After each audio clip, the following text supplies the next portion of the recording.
Pas vraiment constant dans ses résultats depuis le début de saison, Toulouse, le 9e, reste sur 2 défaites en 3 matchs au moment d'accueillir une formation chambérienne qui pointe un peu plus haut au 5e rang précisément, et vient d'enchaîner 4 succès de rang.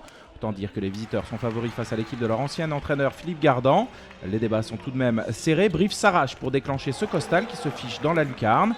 Décidé à mettre du rythme, le Phoenix fait bien circuler la balle jusqu'à l'aile droite pour trouver Solé. Il y a 2-1 à la deuxième. Chambéry va alors poser son empreinte sur les 10 premières minutes en menant notamment 4-6 après cette secousse de Panic qui marquera encore à 2 reprises. Les Hauts-Garonnais vont alors serrer les rangs et au tour de Pardin, auteur de 10 arrêts, infliger un 8-2 à leurs visiteurs. Pour cela, ils vont notamment profiter de quelques contre-attaques bien senties, comme ce numéro d'équilibriste d'Ilic qui martyrise Meyer avec cette roucoulette venue de l'espace.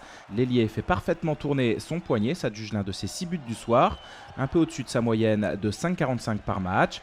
12-8 à la 20e. Dans le sprint final, pourtant, les locaux ne vont pas réussir à conserver cette avance en gâchant trop de ballons, comme sur ce contre malmené par Schell. Il y a du coup 16-15 à la 30e. Après la pause, les deux équipes vont se rendre coup pour coup pendant quelques minutes. Gilbert s'offre ici un joli Chabala face à Meyer. Le geste technique est parfaitement dirigé vers le coin opposé. Le portier est trop court. Dans la catégorie geste du match, le suivant est à placer tout en haut avec cette passe très longue distance de Gentil vers Traoré pour un petit kung-fu qui régale l'assistance. Avec un correct 5 sur 7, l'ailier aura fait le job. Il y a 19-19 à la 35e. Le match va alors progressivement basculer en faveur des joueurs de la Ville Rose qui vont profiter de nouvelles parades décisives de la part de Pardin, comme ici face à Melic. Il y a 22-19 à la 38e, puis 25-21 à la 42e.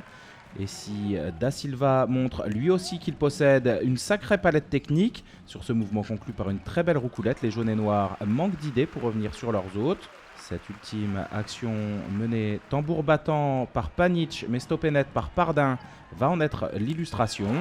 Toulouse était au-dessus ce soir et s'impose 30-28. Le Phoenix est 8e avant d'aller à Dunkerque en Coupe de la Ligue. Chambéry reste 5e et ne retrouvera les parquets que la semaine prochaine lors de la 12e journée face à Nîmes.